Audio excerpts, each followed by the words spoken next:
Welcome to the Creative Play and Podcast Network.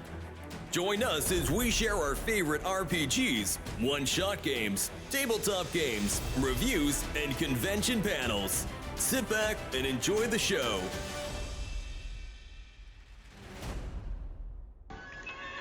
Hi, this is Kelly, aka Trixie from Ragnarok and Roll, assigned to Ragnarok Story, and to the Wimblewick from D&D Journey of the 5th Edition.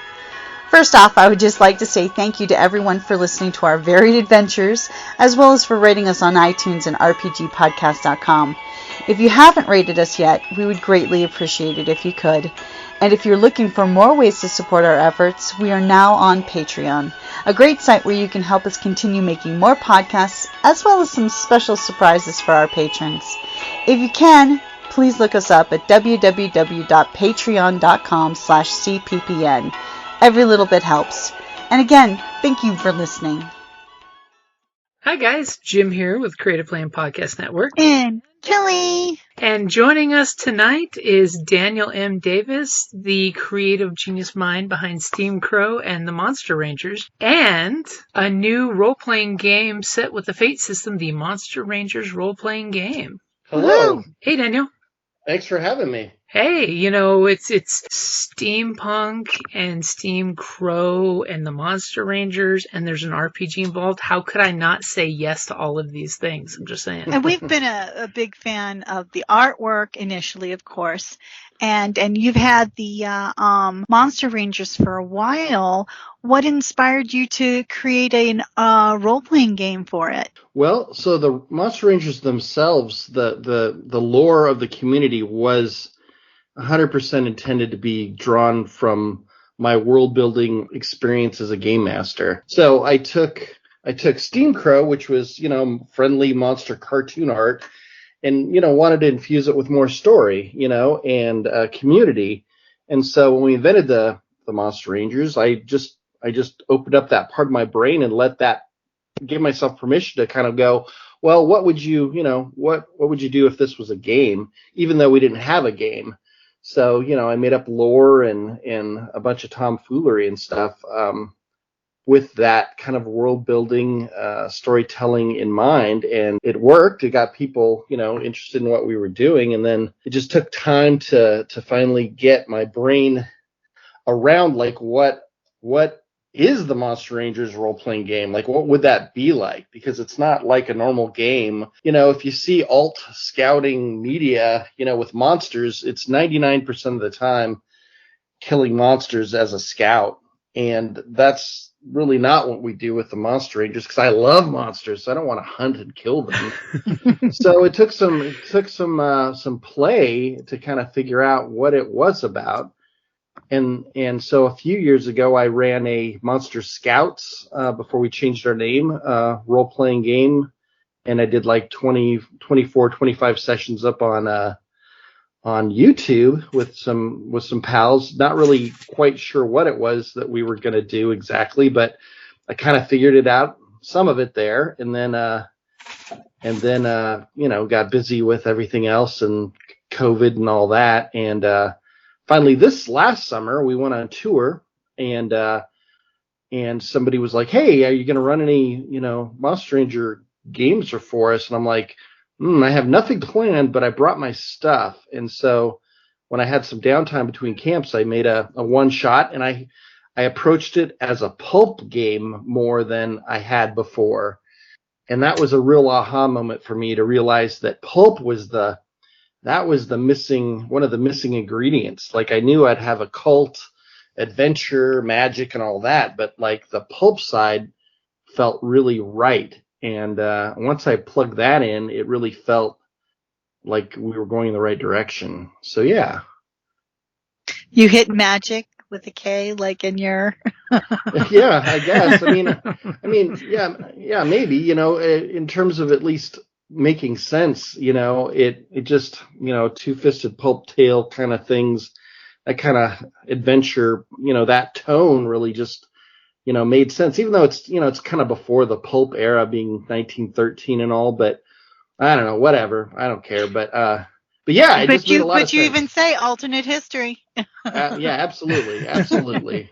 So yeah, The pulp came out a little early. That's all. Yeah, and it definitely 100% it has steampunk bones, but I don't like half the time when I see steampunk stuff, it feels like I haven't really been sold the right bill of goods.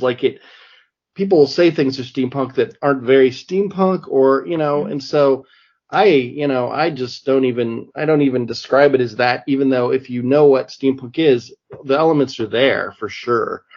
And anyway, it's fine, but it all kind of works. But I kind of like leaving it out just so you can kind of not take too much baggage with you when you learn about what this Monster Rangers universe is, if that makes sense. Yes.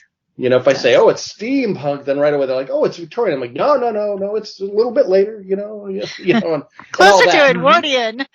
Right. So I felt like it's just, better to just let it live in its own merits, and if people find elements they like or recognize, then that's just fine with me. I mean, to quote one of your posters and T-shirts, is more villainy. There's all of these villains with the twirlable mustaches. Yeah. We have that poster, by the way. Yeah, thank you. What's funny about it is I didn't realize that I was a fan of pulp until I really started paying attention. Working on this project. I'm like, Hellboy is one of my favorite. Well, it is my favorite comic. Well, it's pulp as could be. Screw on Head is another one of his side, titles. Pulpy as could be. And I'm looking through my collection of art books, and I keep on finding all these pulp things that are 100% pulp. And I'm like, oh yeah, that it's. And pulp is I don't know. I feel like steampunk and pulp, and they're very well related. So anyway, I'm a fan. I didn't really realize it until I started defining it. But yeah. And that's the beauty, is you found the voice for the Monster Rangers role-playing game. That was the big thing, is and the beautiful thing is your artwork with its setting clicks so beautifully. I mean, thanks. Yeah, thank you. It's a weird thing because it's kind of the opposite of really most role-playing art. And growing up, I wanted to be an Easley or one of those D&D cover artists. That was my dream, or one of them anyway. And but what I drew was cartoonish things, and that was fine. And then as I became skilled at the vector art that I kind of got forced into, in my early career as a designer, then I, accepted it and pulled it in. Then it even got more iconic and, simplified and all that. So it is different, but it should all work together and all that. And it is just me, man. This is just for me, it's just my ultimate personal project, So I knew that I had to illustrate it myself, and I knew I had to write it, and design it. I had the images go perfectly well because it also has the simplicity. It really lends itself well to the badges, the merit thing, and it would it kind of is reminiscent of the old 50s Boy Scout handbooks, where they have these cheesy, I love it. It's just, there's that hint of nostalgia with that quirky sense of humor to it. Yeah. It's fun. Perfect. Well, thank you. I mean, heck, I've joked with other folks in the Fallout series, it's that pulp influence that really makes the artwork fun, all the little Vault Boy pictures that are totally pulp artwork, you know, and yours taps right into that, only, way better, just saying. Sure, yeah. But one thing I was going to ask, I mean, Kelly did mention the badges, which as the actual Monster Rangers, there are lots and lots of badges out there. Yeah. Why did you pick the Fate system? I mean, I know why you picked the Fate system. So, I was going to ask Kelly knows why you picked it. Yeah. I picked the Fate system because I've been using... Well, let me go back in time a little bit, just for fun. So like many of you guys, many gamers, I started with Dungeons & Dragons. So for me, it was first edition back in 1982. Mm-hmm. And so I started playing D&D, but by the time I was out of high school, I had jumped ship and already went to RuneQuest. For whatever reason, I played RuneQuest for the next decade. And so that's a percentile-based skill system. There's no classes anymore. And that really opened my mind up to thinking beyond D&D back then and go, wow, we could just make whatever kind of character we want with a lot more granularity. And granularity. Mm-hmm. So I played RuneQuest for a good 10 years, and then I discovered Fudge. So that's the freeform universal role-playing game, and it used these 4 dice that were pluses and minuses, and it had this ladder. And what was cool about it was, you were rolling on this chart, and it would tell you a word that described how well you did. It was a good success or a great success or a poor success. And all those things make sense to somebody that's never gamed before. And so because I ended up introducing a lot of people to gaming, it was a nice system. And so I started working on so I played that for a very long time. I don't even remember how long. A long time. I even did work for the publisher of Fudge, Grey Ghost Games. I did some cover art for them. I did a big cartography project for the Catherine Kurtz Daenerys series, and so on. So I was really involved with all that. I designed the Fudge logo. But I started working on Monster Commute role-playing game, and that was basically based on my comic, Monster Commute, Monsters in Traffic, which is still part of this universe, actually. It's a monster, the world of monsters, but there are no humans are there. And anyway, I made this with my pal Stephen Carpenter here in Phoenix. We worked on that game for a long time in Fudge, and we built this. It got to be an enormous document. It was so big, and we didn't, we were just writing, and it sort of collapsed under its own weight in terms of like, well, who's going to edit this thing? Who's going to trim this thing down? And neither of us were copy editors, so it was kind of atrocious with just so much to clean up. And then I discovered I'd heard about this Fate thing, but I was like, I don't know, I like Fudge.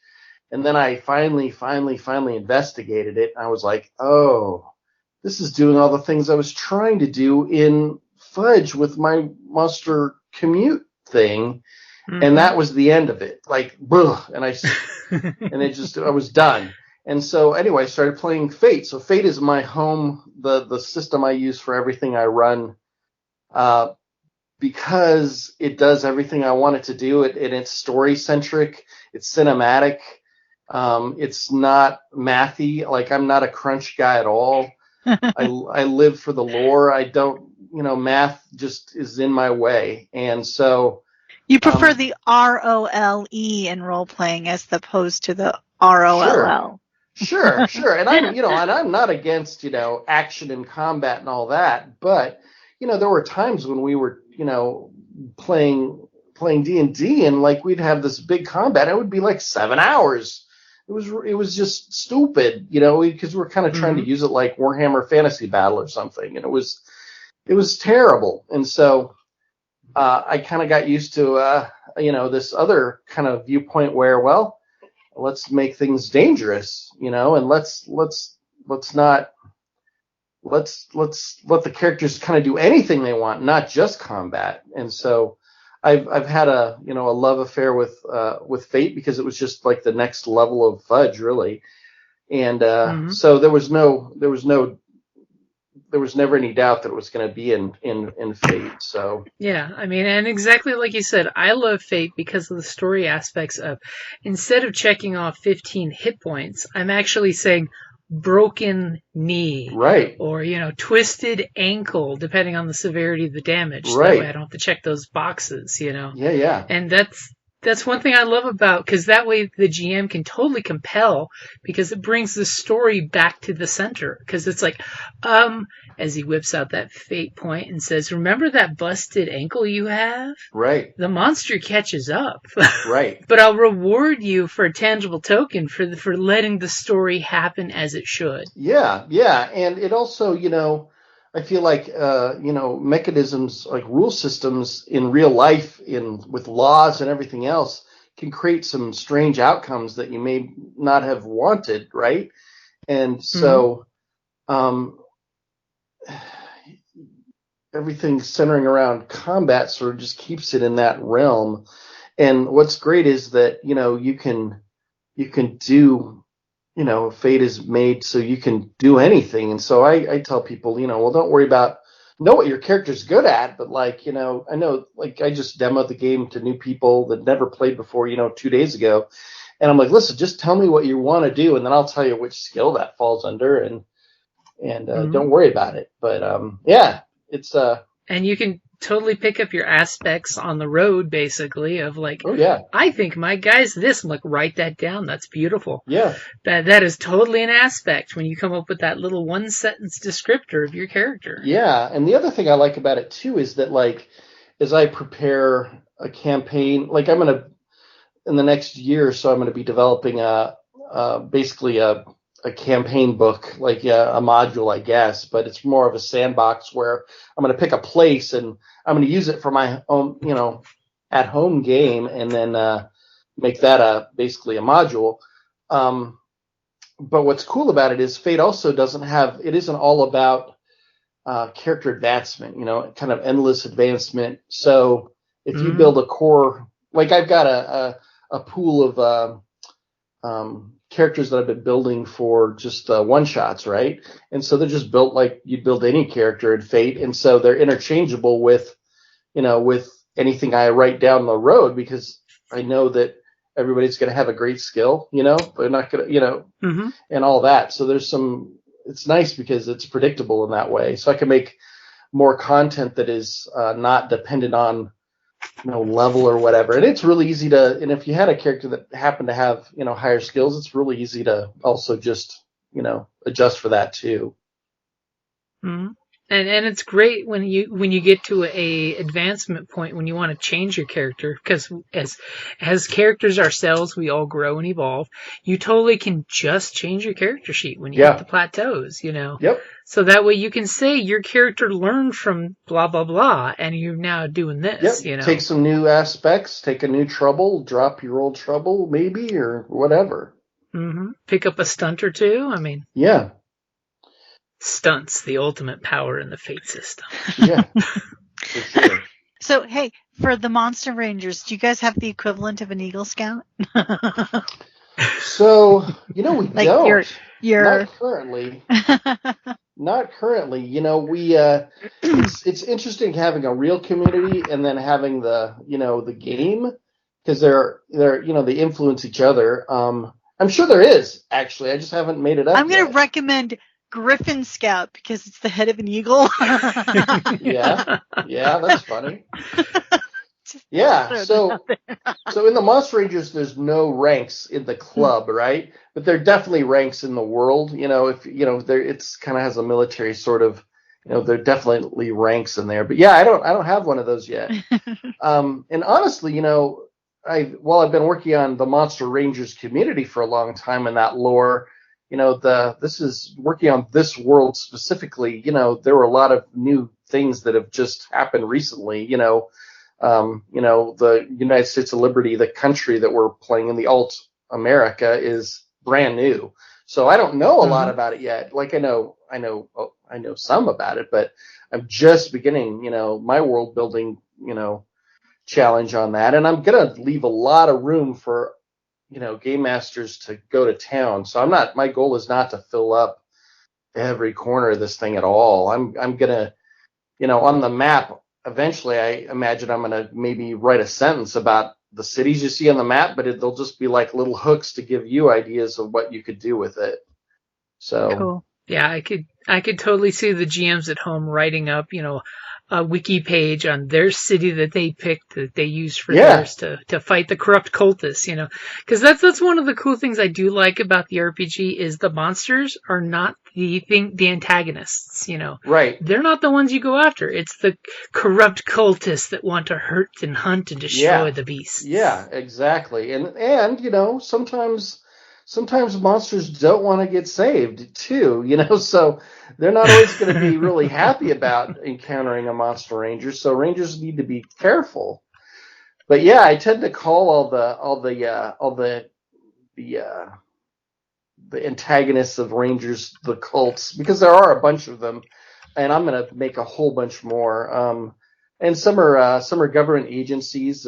There's Agency M, which is the monster agency. So they know that monsters exist, and it's ill-funded, and they just have some guys out there just kind of watching and paying attention to what's going on. So they're not entirely antagonistic yet, but who knows what they'll decide. We got Mothers Against Monsters, ma'am. And yes, ma'am. Yes, ma'am. So I like them. I like them quite a lot. And anyway, it's a blast coming up with all the bad guys in this world.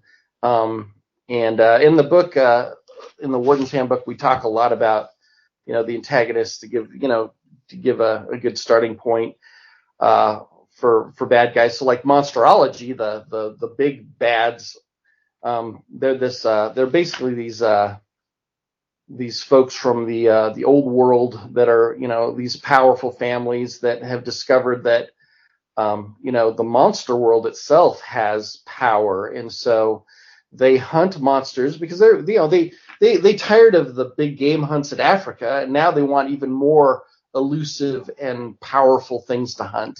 And so they hunt monsters, and they learned that monsters are also the source of magic. And so by, you know, hunting and killing a monster, maybe you can steal its essence and plug it into some technology and, you know, gain more power in the visible world. And so, I mean, yeah, I mean, who wants a bearskin rug when you can have a werewolf, right? Right. So they, so typically the different houses of monsterology have, you know, they have taxidermy museums of monsters that they try to outdo each other, and they have feasts where they sup upon the, you know, werewolf liver and the like, you know, and you know, they're really awful, terrible people. But we got to expand them quite a lot, because they were just hunters and plug uglies, the lackey, the big football linebacker lackeys. But now there's even more levels and parts to their organization. So that'll even be fleshed out a lot more, I think, as time goes on too. But yeah, it's fun. But it's been really fun to dive into the bad guys and you know, what the different groups and what they want and what their own troubles are and all that. So yeah, it's been really a fun exploration. But like I said, we're just starting. So I'm pleased as punch that the Kickstarter's done so well, because, you know, I'd want to work on it regardless, but, you know, but it's done well enough where it's looking like it could be one of our best Kickstarters we've ever done. So that's encouraging to know that I can keep on working on it and not feel bad about it. How many days left do you have in case more people would like to get in on it? I think we're like 9 days left. So this is just a 2-week Kickstarter. So yeah, I think we've got 8 or 9 days left. So pretty short. Yeah, let me look. Yep. It's actually at 8 days left to go, according to Kickstarter. Yeah. Yep. There you have it. So for sure, I don't think we've gotten to this level this fast before.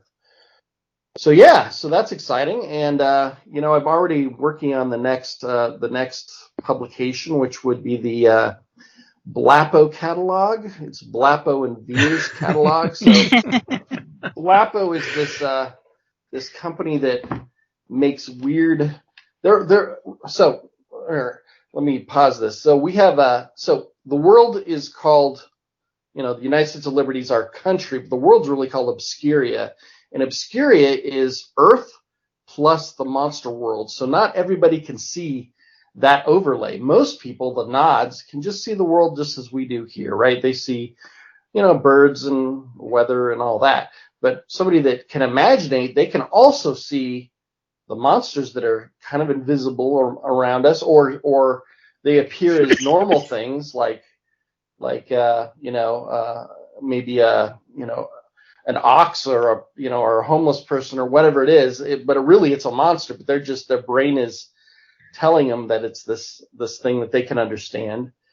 But it's also weird weather and all that. So there's a lot of strange things that one sees. So yeah, this Obscuria is this veil that of the world. And once you see it, you cannot unsee it. Yeah, so exactly. So a lot of people have had a lot of characters.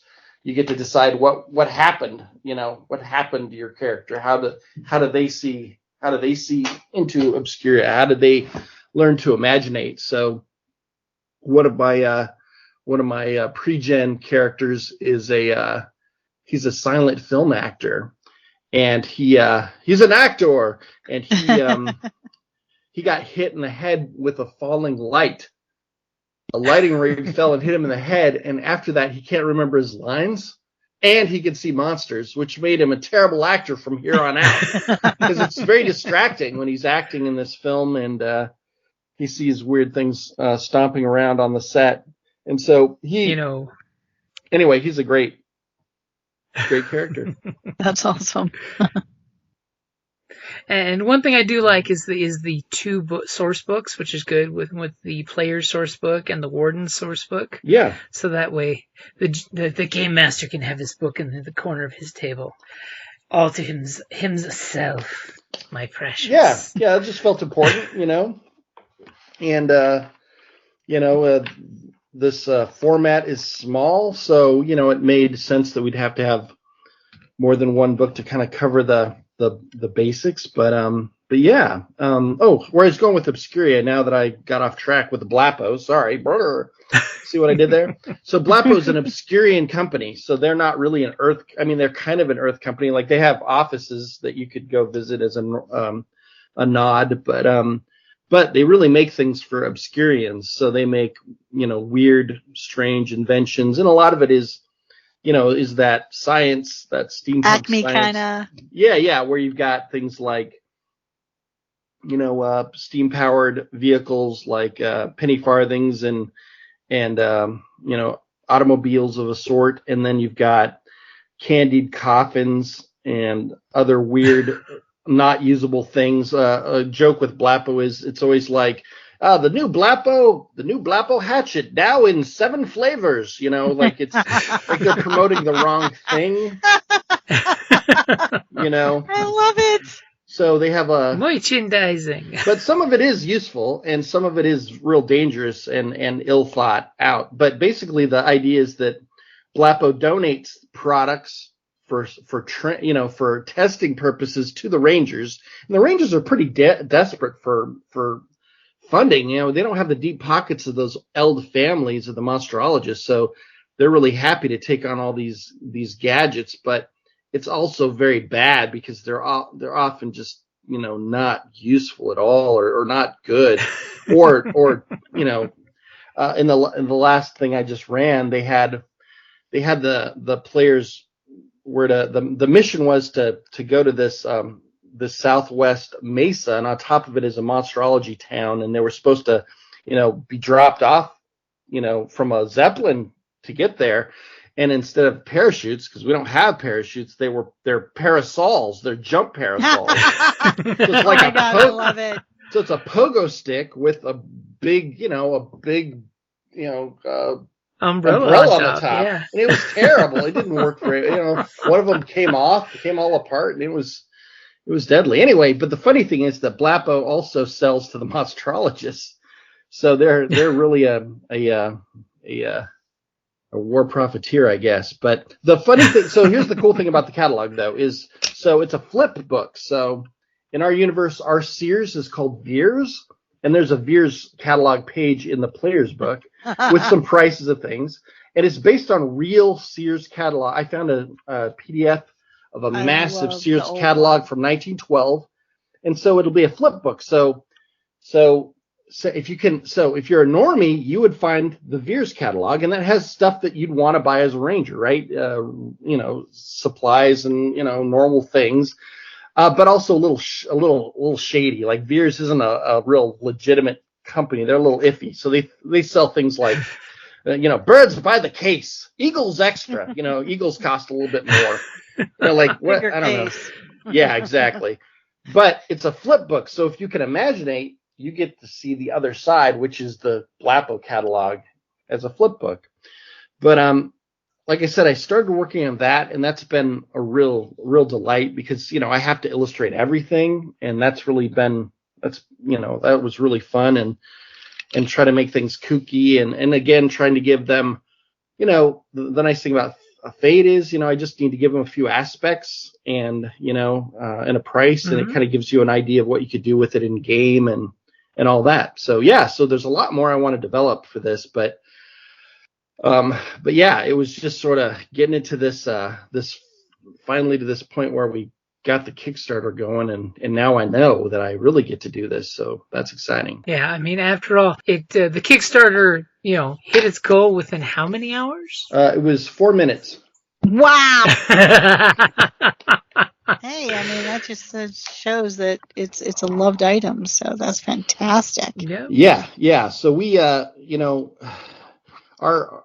because we have this community of Monster Rangers, they've made our Kickstarters go faster and faster, which is really good because as a creator, I have a lot of anxiety, and when you have if your Kickstarter takes 30 days to make its minimum, that means for 30 days you're fretting over the thing, and every day you're thinking, man, I could do more to promote this, but what do I say? Please just back my, you can only beg for, for support so often. So we started to try to figure out how to fund faster so that it wasn't as stressful. And then that allowed us to do things like, our Kickstarters are 2 weeks entirely for my mental health, not for any other reason. Like if it was a month long, I'm going to fret about this, like I said, for a whole month. So 2 weeks. Oh, I can understand. Yeah, let's just get in and get out. So I've been promising a one-day Kickstarter campaign, which I'm going to do eventually. I just haven't come up with what it would be. But someday we'll do a one-day one just for fun. But yeah, so it's they're short, but we've slowly gotten them so we can fund in a day or two, and maybe in a few hours or maybe even a few minutes. So that's really where we want to be. So our Kickstarters are all pretty modest. We've never done a $100,000 Kickstarter, but that's okay. You don't have to make it viable and also to make it useful. So this is our 17th one, and we've raised, overall, I think we've raised, over a couple $100,000 in Kickstarter. But all that has been reinvested into our company, and it makes, it makes it work better for us. It's hard. It's not easy being a crazy indie creator. So Kickstarter is a blessing because it really helps. So yeah. Yeah, I mean, especially if you're doing the conventions plus the campouts for the scouts, it's your plate is a little full, and yet you're still finding time for it. Yeah, well, I think it's just sort of required, like if I didn't have to do all these different things, I probably wouldn't. But it's just sort of this, like anybody else, where you have this. You have these different income streams, right? And in a lot of ways, they're like different businesses. And a lot of times they go together, and sometimes they don't. Sometimes they fight. And so that's a tough one. Like we have a thing called the Order of Obscuria. It's basically our in-house version of Patreon. So it's like a paid membership, and we send out rewards monthly, things like Badge of the Month or Mystery of the Month, and where we make these Ranger themed items or patches and send it to them. And that kept us alive through the COVID days. Without that, we would have been out of business. So anyway, but sometimes that's tough to do when you've got 2 shows back to back. So you've got, 14 days of the month you're not even home maybe, and so we just try to let our people know, our followers know that hey, and they cut us a ton of slack. They know that we're trying our best, for them at all times. So as long as our will is good and we don't take them for granted, which we do not. And we appreciate all their support. So anyway, it thank goodness. So yeah, so plate is full, but if you want to be a guy that draws cartoon monsters for a living and imagines a community that suddenly becomes a community, it's the least you can do, I think, like it's how it is. That's nice. It's magic when it synergizes like that. Yeah. Well, again, when we started SteamCrow, the goal was what's our dream, what's the dream job? And the dream job is to make up stuff that we love for people that we really love, so it's sort of that combo. And so we've tried to stay true to that as much as we can. But like you've pointed out, it takes a lot of hustle. It's not, no one's going to hand that to you at all. So you got to go out and make it. And the other cool thing is things like the Kickstarter create a lot of excitement, and it's sort of this marketing thing. I get to talk to you guys, for instance, because of it. So that's, Aww. So there's some, it's great. And hey, the nice thing with the Kickstarter is there is some really cool swag, I'm just saying. And you announced the stretch goals today, and that was a huge one, Yeah. A lot of interest immediately popped up when you made that comment on there about the new stretch goals. Yeah, well, I felt bad. We launched the Kickstarter and we went out of town immediately. The next day we got in the van and we got off the grid. So basically what I would do is people would, as the Rangers would arrive, they're like, "Did you see what happened?" I'm like, "No, tell me what you got. What you got?" They're like, "Well, it's at 7,000 or something." I'm like, "All right." And then it was, at 8,000 or whatever. But what happens is, people are like, "Well, there's no updates." And so I'm like, "Oh, I got to get that update going." But yesterday I was a zombie, so there's no way I was doing it yesterday. So yeah, I mean, you just got back in town and then posted an update within hours. That's not bad at all. I'm just saying. Yeah. So yeah, we're pretty, stretch goals are a real tricky thing in my head, because I think you want to have some rewards there, but you also don't want to go crazy with it because it could easily get out of hand. So I've seen, when Kickstarter was first kind of a big thing where you had your first webcomic guys that were, doing $10,000 and $20,000 and $30,000, it was, there was one fella in particular, I don't remember who he was by name, but he basically started adding all these add-ons, add-on after add-on after add-on, and it kept going higher and higher, and it, exploded, but to the point where when it all came time to deliver, he never factored in the weight of the product, so he was going to lose money on the shipping. Oh, and dear. So this person went out in the desert and they filmed themselves burning all the stuff from the Kickstarter, and they were having a mental breakdown. And I'm like, oh boy. So that lesson's always been in the back of my head. So we try not to go all the stretch goals. There's not many, but we planned for them all. They've been, our packages were weighed with them in the package, so we know how much it weighs. But it doesn't go crazy on the stretch goals. We're not like Reaper Minis where, they're going to have, 50 unlocks or 100 unlocks as it goes. I'm just one person managing this thing, and it's, we've got a few things and a few upgrades, and, that's about it. But yeah. And PDFs are always great. Just throwing that one out there, PDFs are great. Yeah, and that's what I did today with that map from the map in the Warden's book is real small. It's, it's little, just a couple inches across. And so I just blew it up of Blickford, and you can, I made a bigger version of it, and you can download it off our site for free and all that. And so, and then it's, it's described a little further in the book, as I use it as an example of how to set up a campaign. So I'm like, well, let's see, let's make up this place. And so I kind of talk you through it all. And so some of the locations and there's some plot ideas in there as well for Blickford. So yeah. that turned out to be a nice way to go, well, this is one I hadn't planned on, and I really needed another one because, gosh, I got 20, whatever it is, 22,000, I better give out some kind of stretch goal. So, yeah. But hey, all of us backers definitely appreciate it. Just going to throw that one out there. Yeah. Regardless of what it is, we appreciate it. Yeah. Especially if it's not adding to the shipping costs. Because no offense, we all know, especially in this day and age, shipping costs can kill you. Yeah. It's a place you've really got to watch with your Kickstarter because it can get really out of hand fast. And so yeah, we've done enough of these where we've really learned to, you got to take the time, and that's to weigh everything and to know really what you're delivering. And that's why we tend to work sort of in this weird way where we do some production before the Kickstarter, really, so we know really what these things will look like. So we're not over promising you something. I want to show you a photo of the real thing, not a simulation. Mm-hmm. Because it's so sad. Like, we've done a lot of Kickstarters with T-shirts, for example. And early on, I wouldn't have a T-shirt, so I would just mock it up.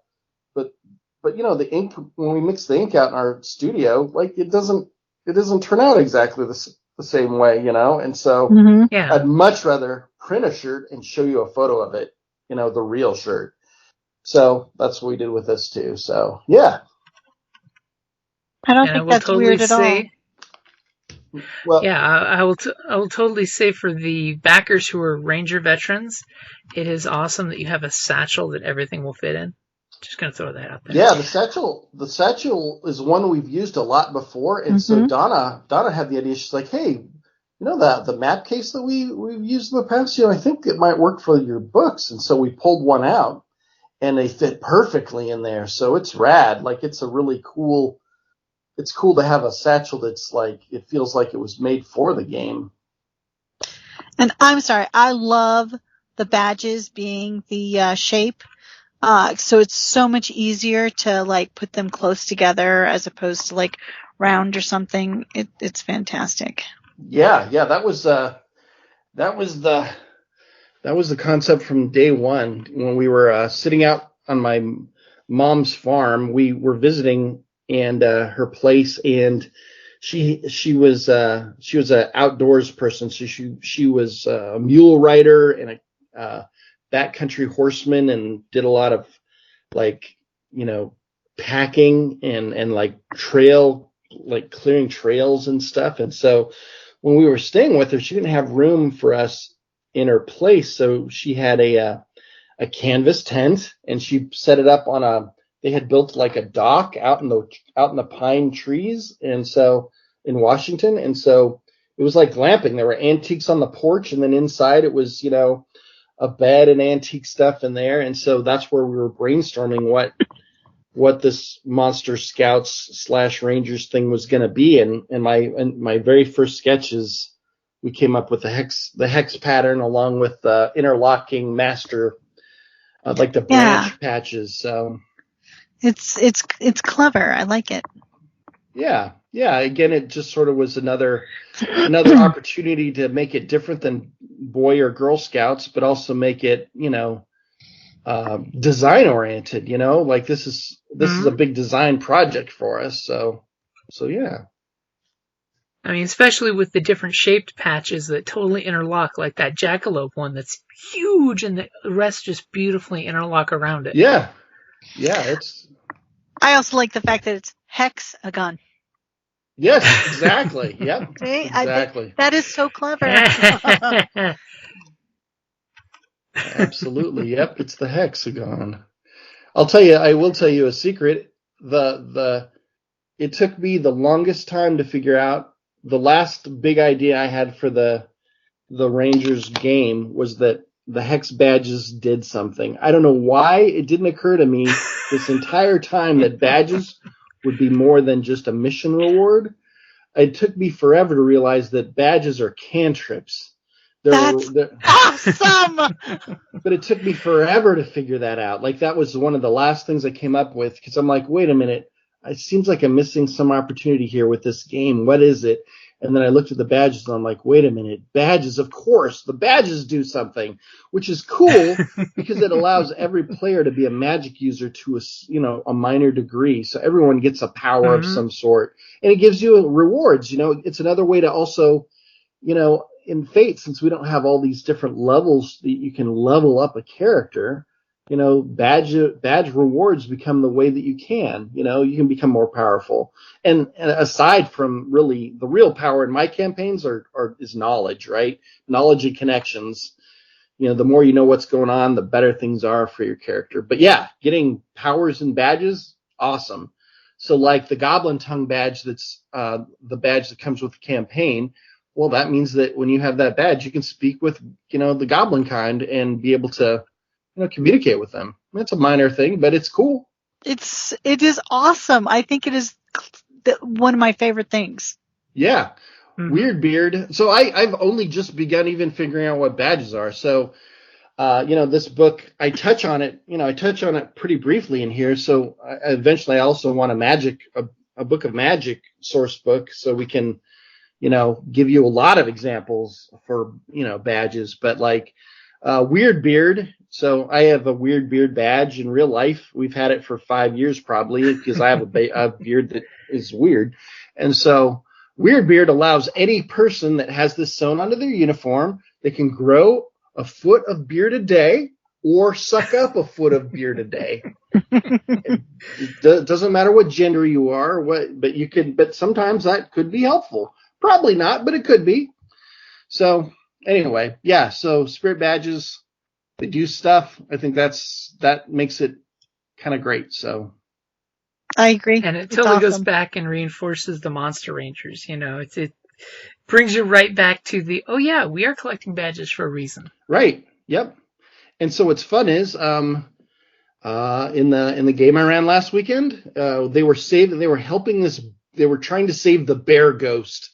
Well, I did it because I have a bear ghost badge. So at the end of the conclusion of the game, I told them all, each of you earn your bear ghost badge. And then I went back and I gave them all a real bear ghost badge. Aww, that's so that awesome. So that's pretty neat to be able to have that kind of tie-in, So. Mm-hmm. And that's something they'll never forget. That's a once in a lifetime experience. Yeah, and the other thing is it gives more meaning to the badges too. Like, you could look at your collection in a different way, knowing that these could have powers in a game or something. I don't know. Sort of a secret joy that doesn't have to be secret. Yeah. And Buddy Ruckus is satchel. So Buddy Ruckus is the psychic. He's a psychic ranger. He's one of my pack of characters. He's one of them. So he's a psychic ranger, but he's based on my dog Oni, who is a psychic ranger himself. So he stares at Donna when he wants something, and she's got to read his mind to figure out what he's trying to tell her. So, so his character's Buddy Ruckus. Why can you not hear my thoughts? Oh yeah, well, he just waits. He knows you'll figure out that he needs dinner or needs to go outside or something. So good old Buddy Ruckus. But yeah, Pulp. That's the other fun thing of Pulp, you guys, is naming. Pulp names are special. Like, they're not just normal names; they're special names. So I've got a chart in here to help you come up with. To kind of pulpify your names. So, and I've got a little guide to just kind of help you do that, a little chart. And, cause I think that's an important part of pulp, Oh yeah. Is don't take yourself too serious. Right. Well, and Jim knows it's one of my favorite things about creating characters. I take the name very serious as to what I'm going to do. It may not be a serious name, but I put a lot of thought into that character's name. Nice. Yeah. I mean, it's an important starting point. A good name can really make a character, just memorable right away. It gives you some flair. Yep. Mm-hmm. I mean, some of the best steampunks we know have cool names that are actually their character. You hear the name, you can picture the character, you know. Exactly. You know.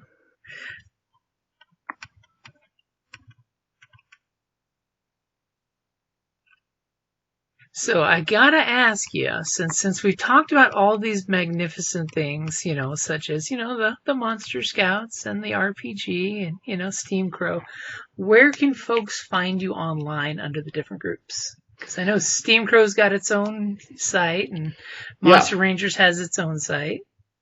Yeah, so, and you know, and I know that if you just discovered us, it's probably confusing on why you have SteamCrow and why do you have Monster Rangers, but SteamCrow predates the Monster Rangers by probably a decade, so we just couldn't get rid of it. You know, it's sort of it's kind of the studio that makes the Monster Rangers. So we basically call SteamCrow the headquarters of the Monster Rangers at this point. But you can find us at steamcrow.com. That's basically our store.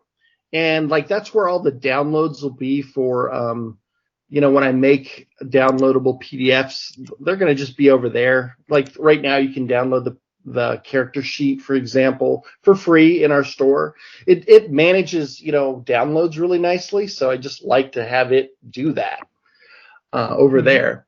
And then Monster Rangers is on monsterrangers.com, which has a bunch of lore and badges and the branches and holidays and stuff that is too big for these books, and community stuff too. So, but a lot of it's blurry between what you could use for the role-playing game and what you can't, but mostly you can because it's all the same kind of lore.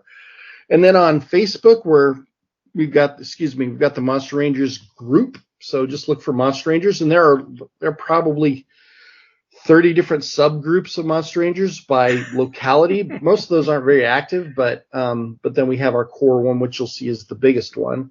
We even have a barter circle group to trade your, you know, let's say you end up with duplicate badges. You can trade stuff there. We have another group for, you know, cronies, people who help us out, and so on. And then we have Instagram for SteamCrow, which is SteamCrow, and the Monster Rangers is our Instagram handles. So we've got two of those things. So yeah, all those kind of places. Yeah. So if you Google SteamCrow, you'll find the most about us. If you Google too much Monster Rangers, you get a lot of Power Rangers or Monster Rancher, which is really annoying. So, but it's out there. Yeah, and it's definitely an awesome thing. Plus, you know, you can totally get the Monster Rangers notebook to go along for your game notes. Yes, Kelly, one has been ordered for you. I love notebooks. It's a perfect companion for the game because it's exactly the same size. So, yeah, I think it's a great journal. And a side secret, someday, I haven't worked on it yet, but I'm going to make a character journal that goes right along with this format. So someday we'll have a character journal too, I hope. So, yeah. Yeah, and is there any conventions coming up that you're going to? So we're going to be at Emerald City Comic Con here at the beginning of March. So just a few weeks, really. So we'll be up there in Seattle, and then after that, we're going to be at Crit Hit, the local Phoenix game con, and then we're going to be at Game On Expo as well. And at both those, I think we're mostly just doing demos. I think if I may try to do a suitcase store or something at one of those, I don't know, we'll see. But for sure, we'll be demoing at those two events. And then after that, we're going to be at Monsterpalooza. Actually, Monsterpalooza is before those events I just told you about. And then after that, we have Midsummer Scream in Long Beach. And then it's our camp tour again in the summer. So we're doing less Comic-Cons at the moment and trying to do more local stuff. Oh, and yet another thing. Sorry. The Witchcrafted Market. We're going to be there too. So the weekend after Emerald City, we get back, we have a show right away. So you are all over the place. Yeah, I know. It's when it rains, it pours. You've got to kind of, for now, we need to, the cons are our marketing, so we got to go do it. So yeah, so we'll be at the Astera Market here in Glendale in April. But probably less events than most years. So just kind of how it all fell out. Like we would have been at Fan Fusion this year, but Monsterpalooza had the same date. So maybe it'll be good to skip a year or whatever. So yeah. Call it a restructuring year. That's what we called it. Yeah, I guess. Yeah, just how it is. So it's just can only do so much, man. And yeah, I'd like to be at home writing this stuff if I can be, but got to fight for that time. What? Take time to actually go home? Yeah. Isn't your motto supposed to be less talk, more villainy? That's not my motto. That sounds like a monsterology thing. You ask me. No, I'm a homebody. Like I'd be plenty happy to not leave home. So I'm happy being here a lot. So yeah. Well, see, I definitely have to say on behalf of the Monster Rangers, thank you for the craziness you do. Yeah. Because look what you've done, Yeah, it is crazy. I can't, I forget a lot sometimes. I just know I've got all these things to do, and I wish I could do them all a lot better than I'm doing them. So I'm kind of stuck there, and then I forget. I'm like, oh, holy cow, this is I'm so lucky to get to do what I get to do with Donna. So it's a privilege, absolutely, and so I don't take a second of it for granted. So yeah. Well, we thank you for creating such a vibrant community around these brilliant and fun ideas. Yeah, thanks. Yeah. Inspired by our great community, and they tell me a lot of great ideas. They're like, hey, you should do this, and sometimes I can get to it and do it. So yeah, but I can't do it without you guys. So, I did actually for, 20 odd years, I did stuff without anybody caring or paying attention. So now that I've got some eyes on it, I'm very, very thankful. And like anything creative, it's always better when you've got someone to vibe off of and getting that feedback. Yeah, for sure. And validation. I mean, let's not forget. Getting positive feedback is very difficult, but it's great when you get it. Yeah, for sure. Awesome. Well, thank you guys so much for no problem. Supporting the project, supporting us with this, and giving me this chance to talk about our crazy new game. Yeah, and thank you for coming on in such short notice, because I know you've been hustling week after week here. Yeah, that's just how it is. But yeah. And we will definitely get this edited and posted out there tomorrow, so that way folks can see the pictures and see the things that they want to support, because they want to support this. Awesome. Well, thank you so much. All right. So, Daniel, thank you for coming on the show, and I'll say that's probably a good place to wrap it up there, since we're all exhausted. Yeah. Well, thank you. Yeah. Thank you for taking the time. I really do appreciate it. So thank you. Oh, you're very welcome. And again, thank you for everything you've made for everybody. That's all I'm going to throw out there. Yeah. It's no, I can't help it. I have to do it. But yeah, I'm so glad that someone cares. It's so nice. Lots of people care. Come on. See, I will totally throw this out there that you should think about RingCon in the fourth quarter of the year, because we know a lot of Tucson players who play Fate, and this would be a hit. Yeah. When? So it's the fourth quarter?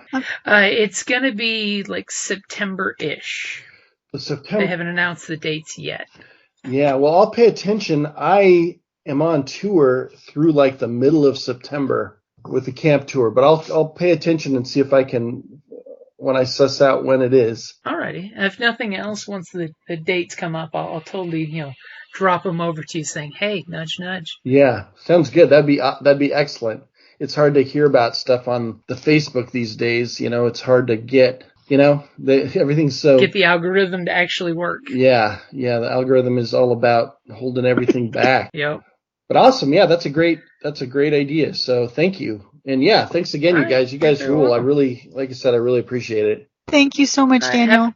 All right. I'll give you... Have a good night, guys. Good night, guys. I had to get that caw in there. Caw. See you guys later. Thank you. Bye. Later. Bye. Thank you for listening to the Creative Play-In Podcast Network. If you enjoyed our show, please check out D&D Journey of the 5th Edition and Ragnarok and Roll a Scion Hero to Ragnarok Story. Also, check out our Patreon page for more content and behind-the-scenes things, as well as joining us for a one-shot game or two.